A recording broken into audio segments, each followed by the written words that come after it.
দল বেঁধে সবুজ মাঠে ছুটছে দুম্বা ও গারলের পাল। খোলা মাঠ জুড়ে ছোটাছুটি আর ঘাস খাওয়া শেষে আবার ফিরে যাচ্ছে খামারে। এমন দৃশ্য জামালপুরের ইসলামপুরে। প্রতি বছরের মতো এবারও কোরবানির ঈদ ঘিরে গরু ছাগলের পাশাপাশি দুম্বা ও গারল লালন পালন করছেন ফিরোজা এগ্রো ফার্ম মালিক।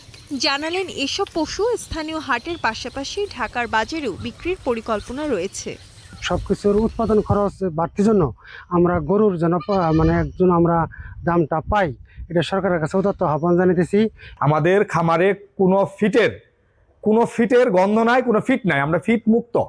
আমরা ঘাস এবং ন্যাচারাল খাবার খাওয়াই গরু, দুম্বা, ছাগল এবং গারলগুলাকে আমরা বড় করেছি। এই গরুগুলা সন্তানের মতো করে লালন পালন করতেছি, এর মধ্যে কোনো ভেজাল নাই। নিয়ে আল্লাহর রহমত ঢাকা যাওয়ার পরে আল্লাহ যদি কোনো ফল দেয় তাহলে মনে করেন আমরা একটু লাভবান হবো। আর যদি মনে করেন যে লসে দেয়া লাগে তাহলে আমগরে অনেক টাকা লস যাব। খামারটিতে দুম্বা আছে 4টি আর গারলের সংখ্যা 25। দেখভাল করছেন কয়েকজন। তারা বলছেন এইসব পশু পালনে কম খরচ, দ্রুত বৃদ্ধি এবং রোগবালাই তুলনামূলক কম। খামারিদের সব ধরনের সহযোগিতা ও পরামর্শ দিচ্ছে প্রাণী সম্পদ বিভাগ।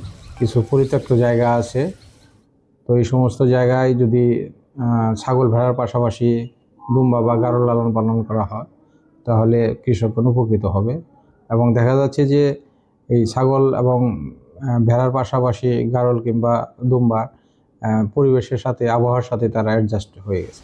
জেলায় কোরবানির জন্য প্রস্তুত করা হয়েছে 1,07,065টি গবাদি পশু আর চাহিদা প্রায় 82,000। Jannatun Bipa, Star news.